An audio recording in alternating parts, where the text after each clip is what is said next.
परीक्षित जी महाराज जैसे ही देखेंगे वो सोने का मुकुट, उसकी चमक देख करके परीक्षित जी ने उस मुकुट को उठाया और दिग्विजय करने के लिए गए। और यहाँ पे धर्म और हमारी पृथ्वी मैया से भेंट हुई है। कली ने स्थान मांगे हैं तो स्थान दे दिए 4 स्थान।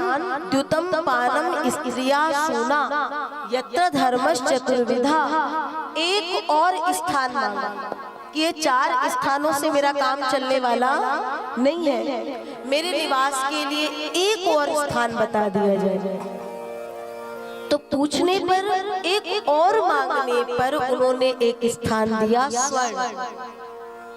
स्वर्ण का मतलब सोना।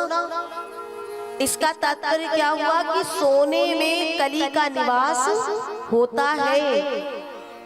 तो क्या करना चाहिए? स्वर्ण धारण नहीं करना चाहिए। हमारे गोमती भैया, हमारे मुख्य यजमान जी, अच्छा ये बताइए, ये सच बात है कि सोने में कली का निवास होता है? अगर शास्त्र कह रहा है तो ये सच होगा। लेकिन सुनिएगा, अगर ऐसा होता तो दूसरी ओर स्वर्ण में हमारे नारायण का भी निवास है। तो आखिर फिर कली को स्वर्ण में निवास कैसे दे दिया? तब बताया गया जो अधर्म करके, अनीति करके, किसी का धन हड़प करके या चोरी करके स्वर्ण लेता है और ऐसे स्वर्ण से बने किसी भी आभूषण को किसी भी रूप में धारण करता है, अपने पास रखता है, तो ऐसे स्वर्ण में कली का निवास है।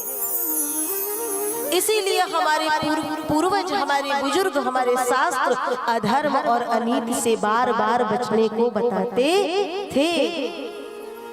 भैया किसी का बुरा मत करना, कभी कोई अधर्म पाप कर्म मत कर देना।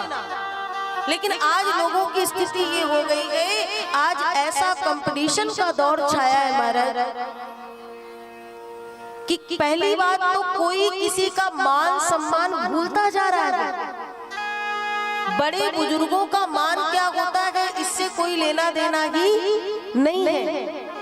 कहीं ना कहीं आप देखिएगा, मैंने अपने नेत्रों से अभी तक बहुत ऐसे घर देखे हैं जिनके यहाँ कई बार समझाते समझाते माना नहीं गया। अधर्म और अनीति का धन आ रहा है और स्थिति ये बन गई है महाराज कि उनके घर में आज कोई दीपक जलाने वाला नहीं है। ऐसे धन को लेकर के, ऐसे महलों को लेकर के क्या करोगी? धर्म की 2 रोटी भी यदि आप पाओगे तो वो आपके स्तन पे असर करेगी। किसी का हड़प करके, अधर्म करके, अनीति करके मेवा मलाई भी खाओगे ना तो भी सरकार पूरा का पूरा पैसा डॉक्टर के पास ऐसे जाएगा कि डॉक्टर कहेगा सुनो चुपचाप दाल का पानी पियो, लौकी खाओ। तो जो नौकर है उसकी बनाती है, क्योंकि मालिक को तो दाल का पानी देना है। रसोई घर में डब्बों में मेवा मिष्ठान भरा है, नौकर कहता है मालिक साहब तो पानी पाएंगे, हम ही जैसे आराम कर देंगे। तात्पर्य ये है कि ये भागवत की कथा बता रही है, कुछ भी करना, अनीति करने से, अधर्म करने से जितना हो सके बचते जाना। और इसीलिए शायद धर्म के 4 पगों में से 3 पग कली ने काट दिए और 1 पग बचा था, और वही 1 पग था दान का। कलयुग में प्रधान धर्म है दान का, और कहा जाता है अपनी कमाई का 10वांश इसीलिए दान धर्म में लगा देना चाहिए। अब आप ऐसा मत सोचिएगा बहन जी दान कह रही हो तो इनको लाके दे दो, हमें नहीं चाहिए। आपको जहां उचित लगे, जिस समय आपको किसी दीनहीन गरीब निर्धन के पास में, किसी की बिटिया के ब्याह में, जहां आपको उचित लगे, धर्म किसी भी रूप में हो वो धर्म होना चाहिए। इतना धर्म कर दीजिए तो जाने अनजाने में भी जो हमसे कोई गलती, कोई पाप हो जाता है तो उसके फल से हम थोड़ा बहुत बच सकते हैं। किसका था। धारण करने के बाद दिग्विजय के लिए निकले थे। तो जैसे ही कली को स्वर्ण में स्थान मिला तो कलयुग ने सबसे पहला प्रहार परीक्षित के शीश पे ही कर दिया।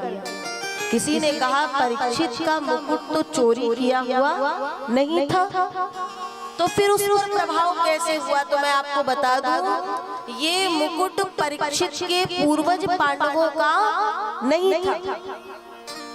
ये मुकुट था जरासंध का, जिसको कि पांडवों ने छीन लिया था। और जरासंध के पुत्रों ने नकुल सहदेव इत्यादि से कई बार इस मुकुट की मांग की, लेकिन इन्होंने दिया नहीं। और फल स्वरूप आज देखो उसका भोग कहाँ आ रहा है? परीक्षित जी के पास। आप जो अधर्म करोगे, जो अनीति करोगे, उसका फल आपको तो भोगना ही पड़ेगा। आगे आने वाली पीढ़ी को भी उसका भुगतान करना पड़ेगा। परीक्षित के शीश पर कली का प्रभाव हो गया। आगे चले, प्यास लगी, शमीक ऋषि के आश्रम में गए। शमीक ऋषि भजन में लीन थे, देख नहीं पाए।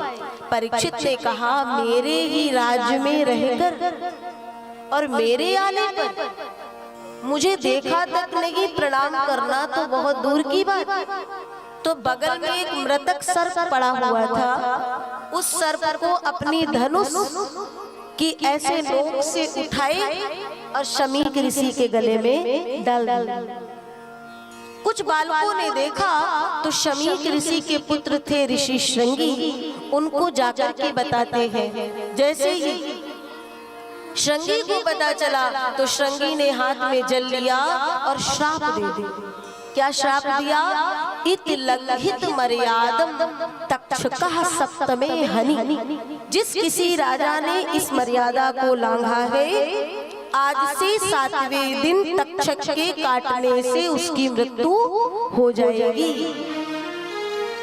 और उधर शमीक ऋषि को जैसे ही पता चला, शमीक जी ने कहा श्रृंगी, परीक्षित तो न्यायप्रिय राजा है, ये प्रभाव उस कलिकाल का था। शिष्यों से बोले जाओ परीक्षित को ये बात बताओ। और परीक्षित महल में पहुंचे, अपने मुकुट को उतारे सरकार। तो कली का प्रभाव मानो उतरा हो और अपनी भूल, अपनी गलती का भान हुआ। जैसे ही पता चला है कि श्राप लग गया है, तो महाराज परीक्षित ने एक पल की देर नहीं लगाई और तुरंत वहां से चल दिए। अगर वो परीक्षित उस दिन रुक जाते महाराज, तो आज ये भागवत की कथा हमें आपको मिलने वाली नहीं।